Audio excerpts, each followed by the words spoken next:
Okay, here we are starting the new term. It feels almost like a beginning of the year, doesn't it? After summer, we are getting into autumn. It doesn't feel like that. It is still very warm, but we are very happy to be back to our program. And we're very happy to see you all here. Very warmly welcome, and also you over there on the screen.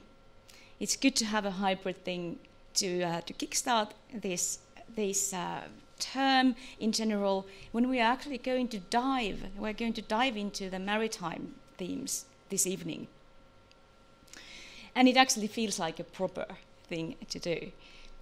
I'm very happy to welcome this event, all of you who participate here and who have prepared the seminar. This is also the kickoff for the seminar season, for the series of seminars that relate to the theme of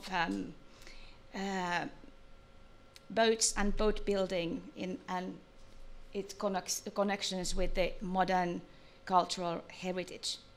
Now we have Katerina Evelenza and Kostas Damianidis here.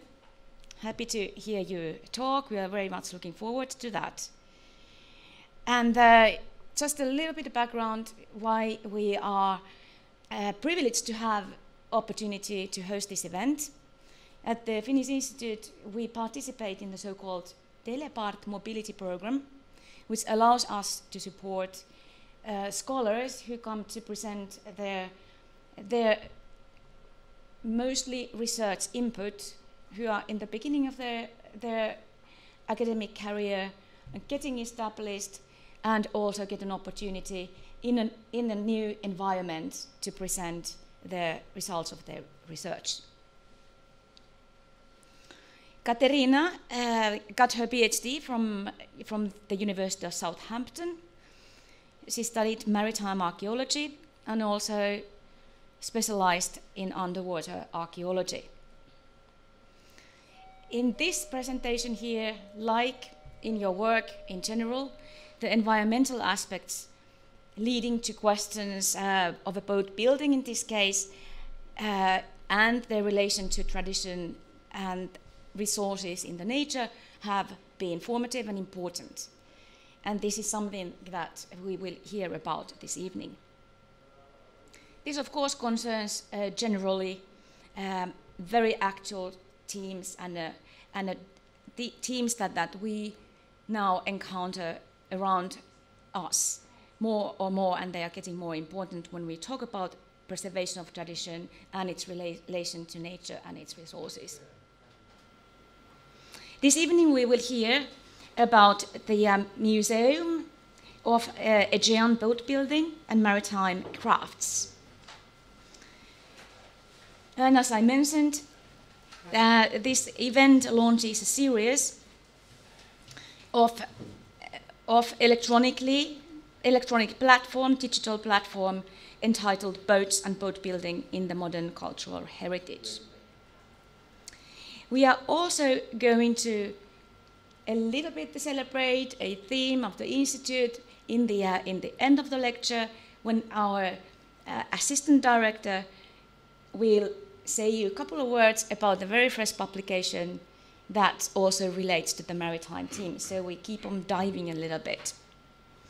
And just as an information, Katerina told me that the next event on the series of these digital platform lectures is going to take place in Cyprus. It's actually online, but from Cyprus, yeah. Online from Cyprus, and then it will be on traditional fishing. So let's go for boats now, and then you may, those who are interested, continue with the fish. Welcome.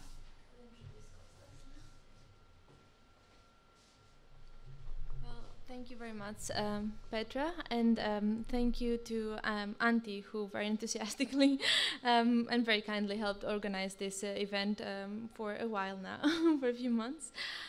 So as Petra said, this is the first seminar of a new series that is a collaboration between my project that I'm having at the University of Helsinki and the Friends of the Museum of Aegean Boatbuilding and Maritime Crafts, which is going to be opening soon at the island of Samos here in Greece. So with this seminar series, we try to explore the use and the disuse, the preservation and the loss of several traditional boats, but also maritime traditions around the world. It is addressed to both academic, but also academic audiences, but also the general public. And basically, it's open to any enthusiasts of the sea. And the aim of the seminar is to create general awareness about the important debates, the hazards and the solutions regarding various tangible but also intangible maritime heritage assets. Today we will start with our very own Kώσtas Δαμιανίδης, who will be presenting on the Museum of Aegean Boatbuilding and Maritime Crafts and the digital platform Boats and Boat Building in the Modern Cultural Heritage. Kώσtas has graduated from the Architect School of the National Technical University of Athens in 1984. His PhD thesis on vernacular boats and boat building in Greece was submitted at the University of St. Andrews in the UK in 1990. He has worked as a research director for several international research projects for the Ministry of Culture, the National Hellenic Research Foundation, the Institute of Mediterranean Studies Forth, the Hellenic Maritime Museum, and other research institutes. He's the author of several books and articles on the history of shipbuilding and maritime tradition of the Aegean, the Ionian, and the Black Sea. He's currently working as a specialist on planning, consulting, and directing projects concerning permanent and temporary exhibitions of maritime museums and restoration works of historic and traditional wooden boats. So now I will give the floor to Kώσtas for our presentation.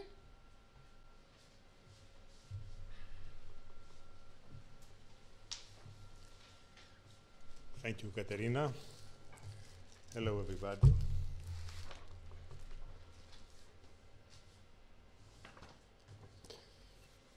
I'm in an age, so I have to put glasses and talk more slowly than Katerina.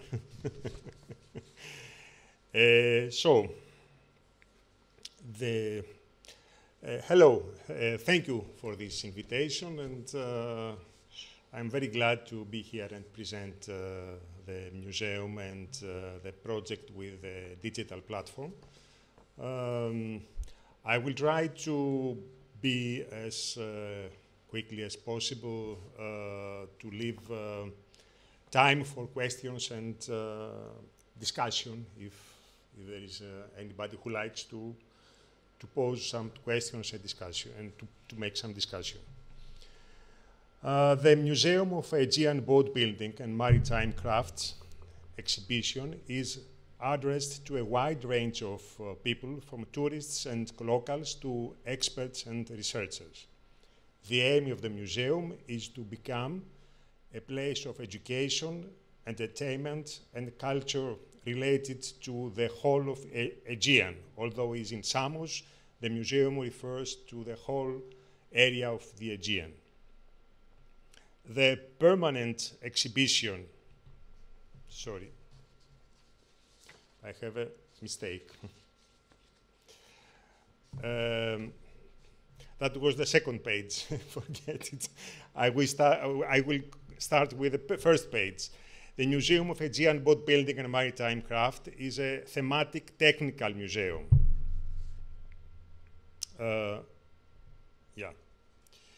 At the heart of the new museum is the rescue, the safeguarding, the preservation, and the promotion of both tangible and intangible cultural heritage in the fields of shipbuilding and maritime crafts of the Aegean. The museum is designed to operate through a network of museological, educational, and research activities that are complementary to each other.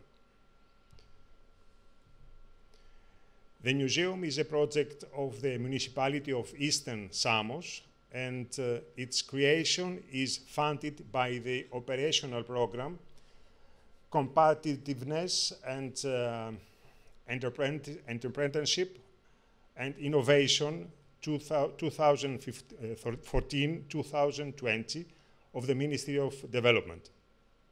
The project has been built in 2 building blocks in a central location of Ireon village, and the building is located to the western block, while the eastern one will host most of the traditional boats of the museum.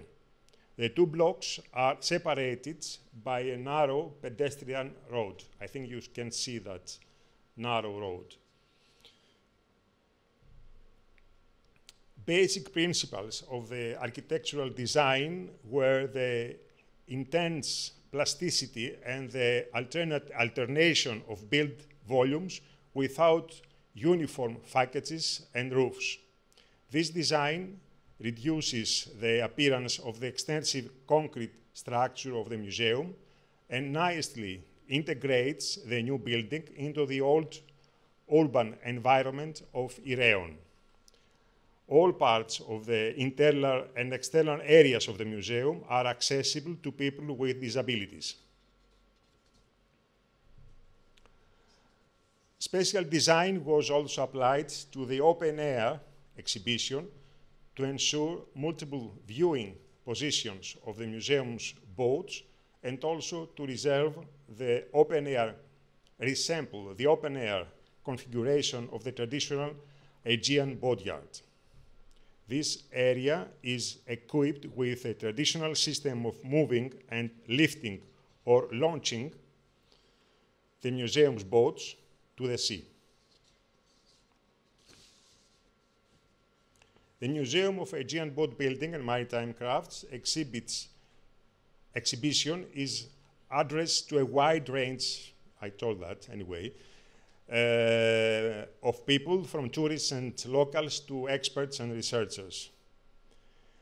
And as I said before, the aims of the museum is to become a place of education, entertainment, and cultural related to the whole Aegean. The permanent exhibition of the museum is structured in 6 thematic sections. The first, we call it the birth of wooden boats in the Aegean boatyards.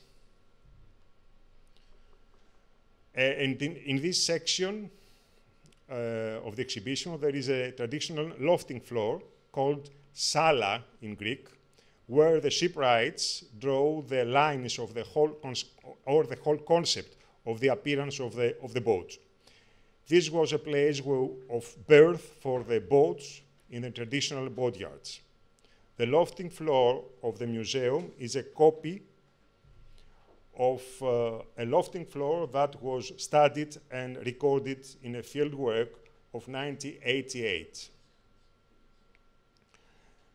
The second section of the museum is the art of traditional boat building. The second section of the exhibition presents the building process of Aegean boatyards. There is an extensive selection of hand tools with brief explanations of their use and several traditional molds for timbers of the boats, from different parts of boatyards around the Aegean. Special attention is given to the nomenclature of the trade with keynotes for different parts of the structure, the tools, and the molds. The third part is the shipwrights and craftsmen in the boatyards of the Aegean. In this third part of the exhibition, we focus on the shipwrights as personalities with outstanding abilities and social impact since ancient times. The main material of this section is intouchable material of archived videos gathered during the research for the preparation of museum collection. We'd like to see a video now from this part of the exhibition. So this was an example of the videos that we have prepared for the museum. There are 20 videos like this in the different sections of the museum. And the material is basically on research of old documentaries and recorded videos from the past. Most of the boat builders that appears are now passed away, but they are very famous for their ability and their work. You probably recognize some of them. And we are very happy that we have this material for the museum. So I will try to find out the place where we are.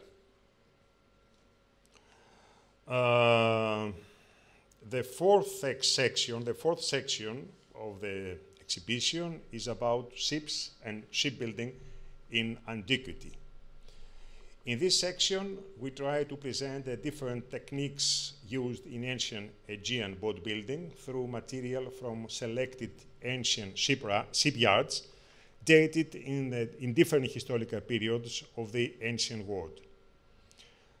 The other section is traveling with oars and sails. Sailing took place with oars and sails for many centuries without any means of engines. The sixth section of the exhibition presents elements of sailing and steering the boats during the era of non-mechanical propulsion. The sixth section is boats of the museum.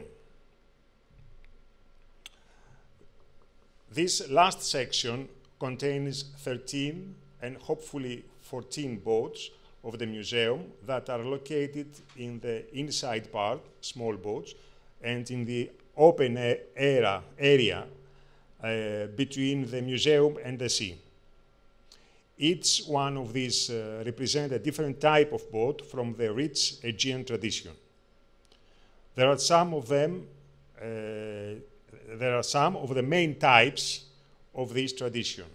There are several other local types of boats in the archipelago that we will try to study and present in the museum in the future. Furthermore, the museum collects and preserves additional elements of intangible cultural heritage, such as descriptions of techniques and social practices through videos, photographs, oral testimonies, and writing sources. This material is located in the archives of the museum, and it will be accessible for any further research and publication. The primary goal for the survival and promotion of wooden boat building is to train young people, especially those who are interested and appreciate the preservation of the craft. The museum gives special attention to support vocational education programs for maintaining and restoring boats. For this part of the activities, there is a special initiation by the University of the Aegean to support a vocational education program directly related to the museum and especially its fully equipped workshop. You can see it on the upper side on the right.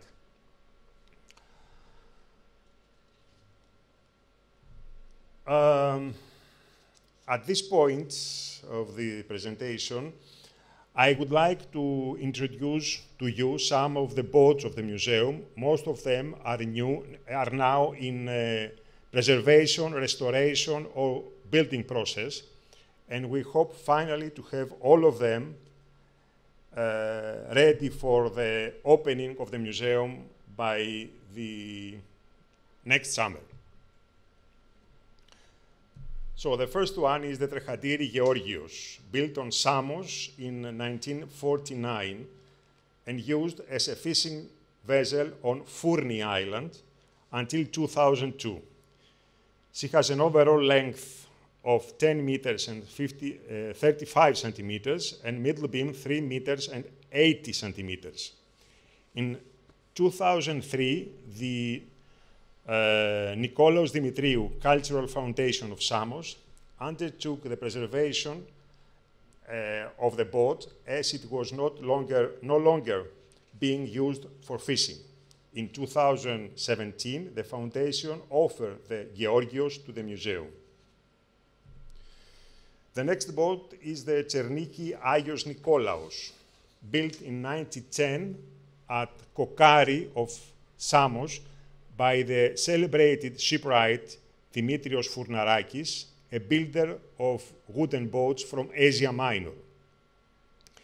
She has a length overall of 10 meters and 80 centimeters and a middle beam 3 meters and 20 centimeters.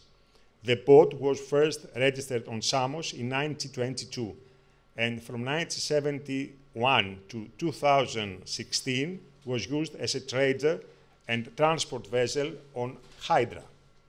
In 2019, the municipality of Samos bought the Agios Nikolaos for the museum. The boat is listed as a protected monument by the Ministry of Culture. The next boat is the Chernikoperama Metamorphosi. This is a replica of the original vessel Metamorphosi Sotiros, which had been built at Pythagoreon of Samos in 1917. The replica Metamorphosi has a length overall of 11 meters and 10 centimeters and a middle beam of 3 meters and 42 centimeters. The Metamorphosi Sotiros was used as a trader and transport vessel on Agathonisi up to 1998, when she was abandoned in Pythagoreon Marina and finally sunk in 2000. Parts of the boat were rescued by the Nikolaos Dimitriou Cultural Foundation of Samos and used in 2016 for designing the replica of the original boat. The Sakoleva Kali Tichi, believed to have been built on Karlovasi, Samos, by the celebrated shipwright Georgios Flamourakis in 1901. The vessel was first registered, though, in 1939. The Kali Tichi has a length overall of 13 meters and 40 centimeters and a middle beam 3 meters and 39 centimeters. She was initially used as a trader and transport vessel before being converted into a pleasure boat in 1981. Kali Tichi had for years been docked in Zea Marina, Piraeus, where it sank in 1998 due to the neglect. She raised later and taken to Samos by the Nikolaos Dimitriou Cultural Foundation in 1999. In 2000, she was listed as a protected monument by the Ministry of Culture. The Varkalas Agios Dimitrios, built by the celebrated shipwright Georgios Mytilineos on Skiathos in 1927, she has a length overall of 14.40 meters and middle beam 5 meters and 20 centimeters. The vessel was taken to Chios in 1963 from Volos, where it was used as a sand carrier, transport vessel, and more recently as a fishing boat until 1998, when she was withdrawn from fishing and acquired by the Prefecture of Chios in order to preserve it. Listed as a protected monument in 2001 by the Ministry of Culture, the boat was offered by the North Aegean region to the municipality of Samos for the collection of the museum. The Perama Agios Georgios. The vessel was built on Skiathos in 1946 with a length overall of 15 meters and 80 centimeters and a middle beam of 5 meters and 35 centimeters. The Agios Georgios was taken to Patmos in 1941, where she was used as a sand carrier and transport vessel up to 2003. The municipality of Samos bought the Caïque in 1918 for the museum collection, and the Agios Georgios is listed in the same year as a protected monument by the Ministry of Culture. And finally, the oar-propelled Trata Evangelistria, built at Korthi on Andros by the Syros shipwright Meremetis in 1928. She has a length overall of 80 meters and 70 centimeters, and a middle beam of 2 meters and 40 centimeters. The boat was found by the association Proteas on the remote beach of Plaka on Andros, inside one of the kelia. You can see it on the upper right side, the place where was the boat, and the lower left side is the inside part of Keli. Structures used for the wintering of fishing boats.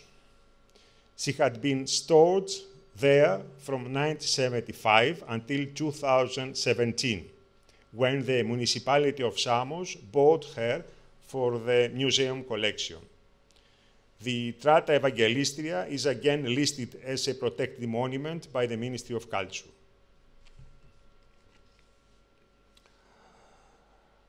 At this point, and ending the presentation of the museum, before I continue with the Society of Friends of the Museum, I would like to say special thanks to all the people that work in this project for the restoration of the boats, the conservation of the artifacts, the designing and printing of the exhibition material, the work with the texts and the captions, the special and artistic constructions, the digital applications, the museological study and work. We have with us the museologist of the museum, Eleni Stefanu,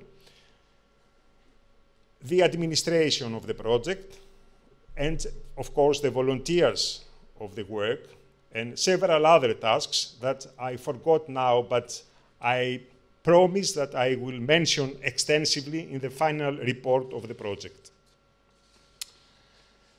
In 2017, the project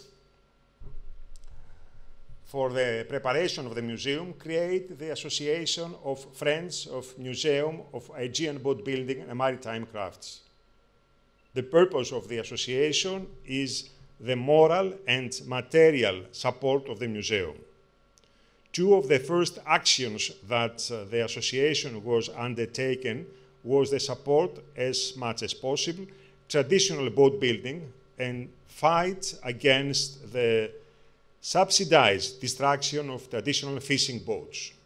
You can see on the bottom left subsidized destruction of a fishing boat in Plomari, Mytilene.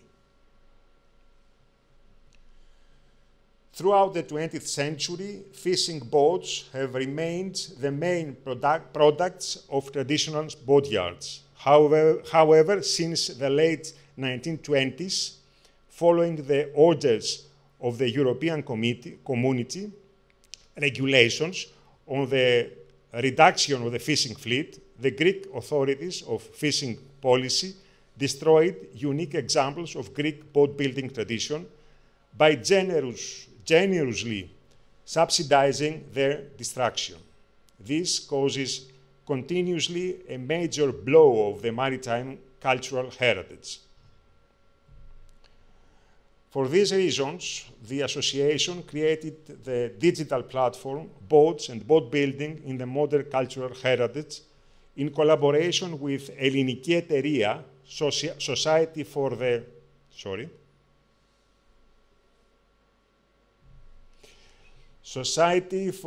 Environment and Cultural Heritage, the Urban Planning Research Lab of the School of Architecture of the National and Technical University, and the research lab of didactics of mathematics and learning I thought it was my mobile.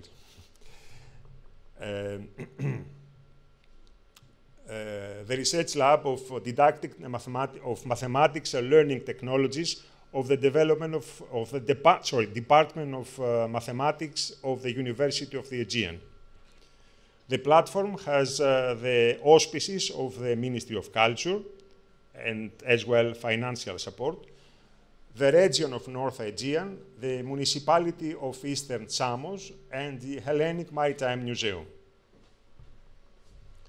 The digital platform Boats and Boatbuilding in Modern Cultural Heritage is an initiative with two main goals.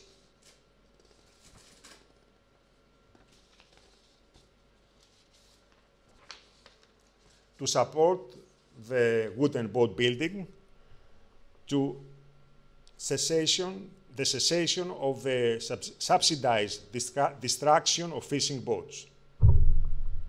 The platform hosts the views of people who share its goals. It supports the salvage of the wooden boats and the continuation of wooden boat building on the islands and the coastal areas of Greece. The platform has several sections concerning traditional boat building and against the inaccessible subsidized destruction of traditional fishing boats. The excessive subsidy for the destruction of old fishing vessels, which continue for all subsequent European regulations in the programming period that follows until today, have led thousands of wooden fishing boats to destruction. Join the platform and share your view supporting vernacular wooden boat building and traditional wooden boats. Join the structure to strengthen our voice against the destruction, subsidized destruction of the traditional fishing boats. Thank you.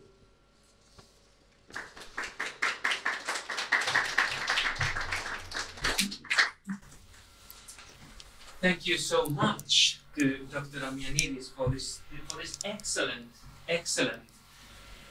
showcasing of a project which is truly. Should I use that one? Should I? Oh, yeah. Which showcases in such an excellent way.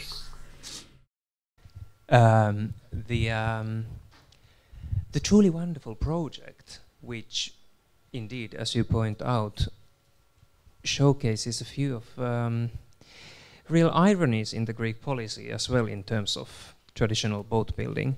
This, I feel, has been a very well-chosen talk also by Katerina to initiate this seminar series, and we have been very, very happy to have hosted this, both for the guests on Zoom and you who have come here in first person. I think now is a good idea to open the floor for any questions if anybody has them. Yes, first, Director Petra Pakka. Yeah, me too. I warmly thank you. Thank you for Kirke for the initiation and thank you for the talk. Really, and I'm sure that I'm not the only one who's been thinking this irony here, that there is a destruction of the boats and it's systematic.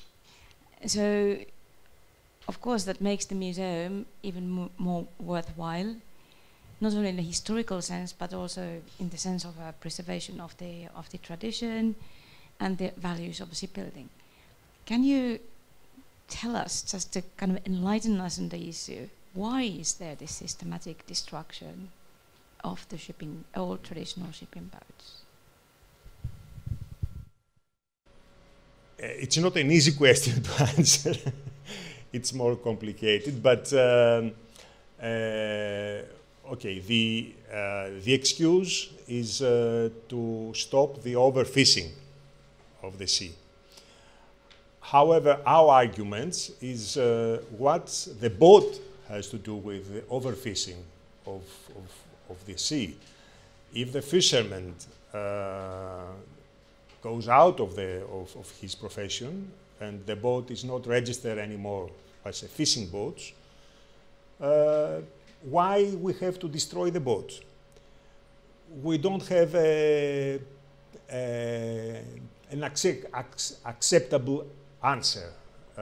They say that they might use the same boats other people for fishing, but this is a matter that they have to control by themselves, the authorities.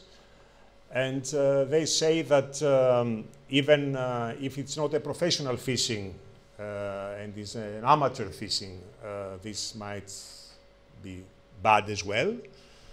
This is again not convincing us why we have to destroy. And the strange point is that they don't have to destroy the engine. They don't have to destroy the fishing gear. They have only to destroy the boat. They sell the rest of the things. They sell the nets. They sell everything they have on the boat to other fishermen. And they have to destroy the boats, only the boats. And this is paranoid. The European Union says that if the Greek government likes to do so, they cannot be against that. But at the same time, they give the permission to do this. And the money the fishermen take, if he destroys the boat, are 4 times more than the money that he will receive when he give only the license of fishing. So 3/4 of the grant is about the boat, the destruction of the boat. It's a lunatic. Truly. Very, very interesting. Any other questions from the audience? Because I'll just move further away from the mic. In terms of couple of the boats, I think Metamorphosi and Kalitihi, there has been very lovely actually line drawings of reconstructed appearance of when it would have had its original rigging and sails. Does the museum have any plans of, also going at some point going forward, maybe restoring this rigging to the boats as well?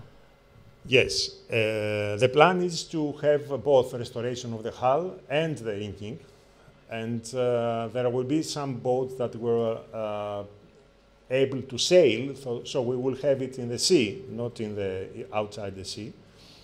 We like to have as much boats as possible in and out of the sea, because we know that sea is a good thing for the boats. We don't know if we will succeed to do this with all of them. It depends on the people that we will have to do that. But yes, our effort is to, definitely we will have 2 or 3 boats always in the sea. Brilliant. That sounds excellent. Any other questions and comments? Well, in that case, I would actually maybe use the organizers' chance of indulging even more our curiosity. For a complete layperson, this, what for instance slide 7 shows very well, this lofting floor. Would you be able to explain a bit more? What would the boat builders do with a lofting floor? I mean, it looks very impressive with all the lines. Okay, we have, I have with me, but I'm not prepared here to show the animation we have for this. There will be an explanatory animation for the use of lofting floor. What I can say is that if you see these slides, you see the molds or the patterns that they comes out of the lofting floor of a boat. The bottom, this one, and this one are molds from the lofting floor.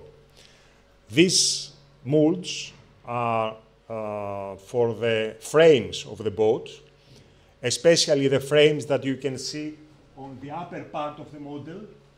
All these yellow frames, they can come from the lofting floor. I mean the shape, the line, as well as the line of the post and the stern, the stern and the post, the bow and the posts on the bow and the stern. So basically, from the lofting floor, they can determine the principal lines to copy and to make molds and to provide the shapes of the wood that they like to cut for the frames and the post, the stem and the stern posts. So impressive. Very, very. It's pure geometry. Can you hear me? Yeah. So we have some comments and questions from the online chat. Alison Nilsson says that this is a problem in Portugal as well, and it is based on the underlying assumption in the fishing policies that people are always separate from nature and against the ocean, and the fishing policies based on enclosing the sea and privatization, a power force that works against small-scale fishing and traditional fishing culture. Which I totally agree, and yeah, it's one of the reasons I started my project on basically trying to combine this sort of traditional boats and traditional boat building with nature and small-scale businesses, because I think there's a connection that maybe governments are missing there. It's the other way around. It's exactly, yeah. It's the big businesses and the big fishing corporations that actually do the distraction, and they are far from the environment. But it's interesting to hear that it's also in Portugal, because I think that's one point of this seminar, is to bring people together dealing with similar problems too. And we have also a question from Irini Fafalios, who says, how are other European countries dealing with this destruction? And if we know anyone probably who has similar problems like Greece. Yes, they used to have the same problem many other European countries. I don't know nowadays. I mean, I remember 10 years ago or 15 years ago that we had the same problem in Italy, in Denmark, in Britain. There are papers, there are articles about this. But now I think Greece is the only one, or only one of the few countries that they still use this policy for the small fishing boats. This thing is a matter of the country that will open it and will use it in its region. So Greece do that. At least it done that in 2017, and it is expected that might do that again the next year. I think I'll ask one question, which I've asked you before, but I think it might be interesting for people to hear that. But like, you had all these examples of boats that the Ministry of Culture has preserved, but then we have at the same time the actual government subsidizing these boats. So how can the same government, the same like policy, has these two very different views? Like from the one hand, like preserve a boat, but on the other hand, like, oh, get all this money to distract the other boat. Like, and as like you are working with the museum, how do the government respond to this question for you? Yes, we have posed this question to the Ministry of Agriculture, together with people from the Ministry of Culture, and the answer was that we are not responsible about the culture, we are responsible about fishing. And if the Ministry of Culture likes to preserve and save boats, it is welcome to come and see which boats they like to save, and we will try to save these boats for the museums. But the matter is not to save 10 boats for the museum and destroy 700 boats. That was the last time that was the destruction on. because you miss the whole environment in the islands and in the sea, and you change the culture of this kind of alive culture. I agree. Like I usually call it loss of maritimity, because like you totally lose the element of moving with the sea, using boats, and yeah, you cannot just save boats from museums. You need to have people using them actually and building them. Totally agree with that. I don't want to overuse my power, but is there any other questions? There's another question. Okay, so and Andrew Spirou says, Kostas, excellent presentation, thank you. How many boats have been destroyed overall and how many are left? That's again a difficult question, because the Ministry of of Agriculture, the Department of Fishing, doesn't give numbers. We had an estimation that about 10,000 boats were destroyed until now. Although the ministry disagree, but the thing is that in the early years, before 2000, there were several programs that the fishermen can join, not only the program of the destruction of the boat, but the program of the replace of the boat, or the program of how do you call it, development of the boat. So on these programs, there was destruction of boats as well, to build a new one, or to replace the one of wooden boat, to replace the wooden boat with a fiberglass boat, and things like that. So according to our sources from the islands, the destructions is really about 10,000 boats.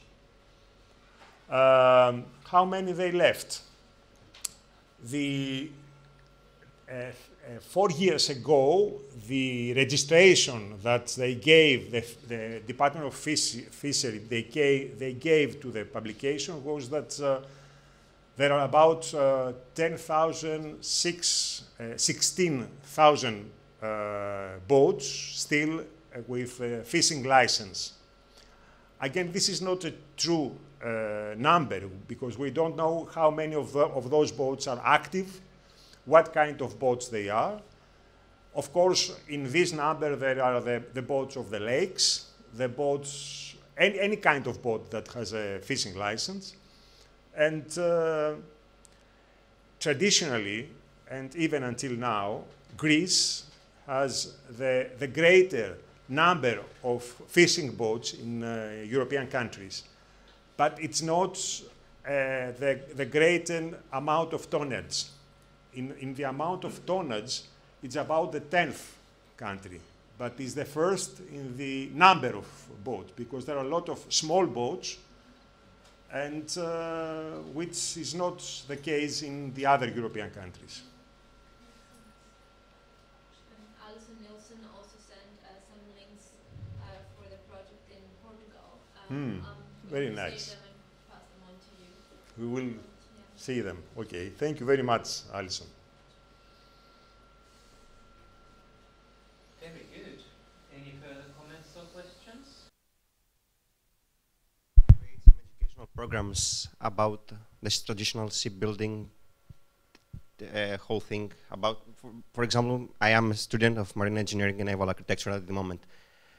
The only interaction with this technology, with the traditional shipbuilding, is we have a sala, we have these traditional tools, but only in theory we are practicing on them. What about an educational program about sending their marine engineers from Greece or all over from European Union countries, so they can train and learn about our traditional heritage? And again, we can oppose all together about this policy. We try to have, in these training courses, to have several sections, either for young people that they like to follow this as a job, in the level of technical high school or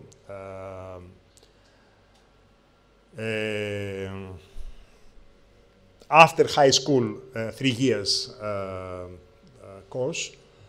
But at the same time, we like to have courses for other, for people with other background, like students of naval architecture, that they might come for a short time, because they don't need to have all theoretical parts.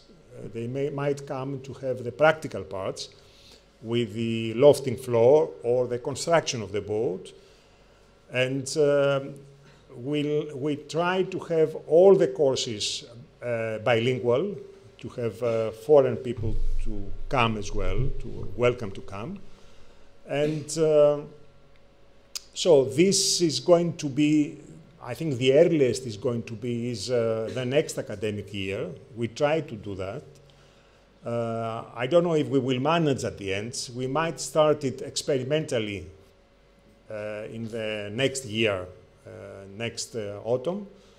But definitely we have a support from the Ministry of Culture. We try to have some collaboration with the Ministry of Education. We need it for the courses. And we hope that in 1 year time we will be able to do some yes, hello, courses like can that. You hear me now?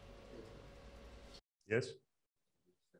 Good evening. I'm Tony Vambakidi. I'm reporting from Cannes, from the boat show, and I don't know if there's a good connection. Tony, you can I just wanted to intervene and ask your question to correct something that was said about the destruction of the Greek fishing vessels and why this is continued in Greece and what happens to other European countries. There is a reason, and one reason alone, why this is continued in such a great scale in Greece. And this is because the Greek government, and in specific the Ministry of Agriculture, as Mr. Damianidis pointed out very accurately, has, unlike the rest of the European countries, decided unilaterally to only subsidize by 20% instead of 100% of the grant. At 2014, when we, and when I say we, I mean in my institutional capacity as a chairman of the EastMed Pleasure Yachting Committee, through European Marine Heritage and all that, we have managed and convinced the European Union, and they came out on the 20th of May 2014 with a correction of the legislation. And the correction, that correction reads at Article 34, paragraph 6, it says, by derogation of the previous paragraph 1, support may be granted for the permanent cessation of fishing activities without scrapping, provided that the vessels retrofit for activities other than commercial fishing. Now, this paragraph that is adopted by all of the rest of the European countries was distorted in Greece for one reason and one reason alone. Because in Greece, we have the saying of the neighbor's goat. I don't know if you get the drift.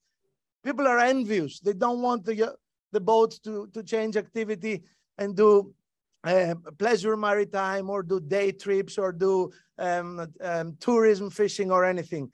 They prefer to see it distracted. So they place the poor fisherman and his family in a huge moral dilemma, that of either taking only 20% of what he's entitled to, of what his European Union fellows are entitled and get, 100% of the grant, plus a yacht retrofitted, a source of income, a multiplier of 5.6% for a tourist income and revenue, or to gather around a pile of broken wood crying along with his family.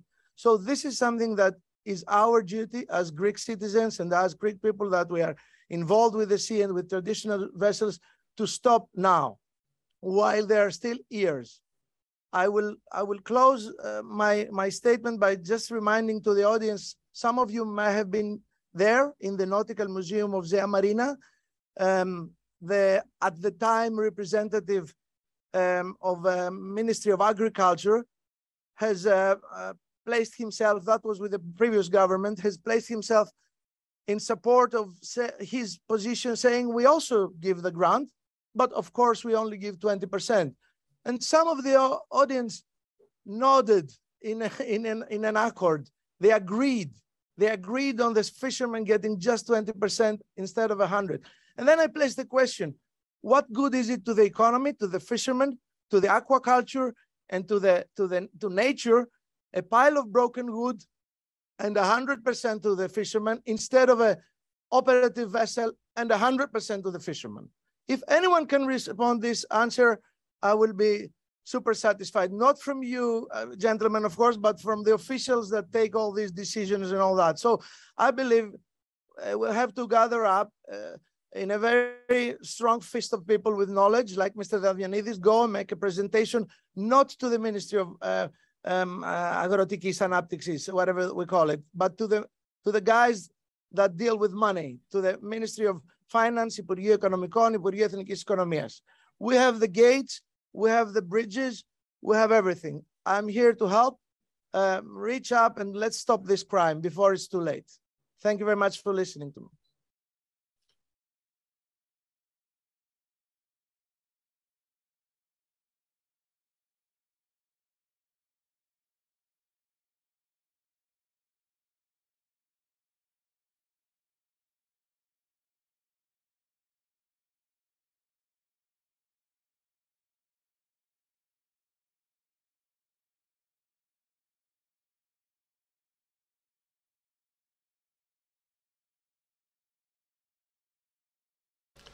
Thank you, Mr. Vavakidis. Was very interesting what we say. Join the platform and write your opinion on the public in the platform, and we will try together to change this situation. Thank you.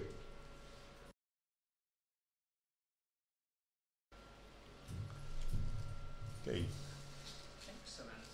Excellent. I can maybe hop onto that microphone just briefly. Yes. And, thank you. Thank you.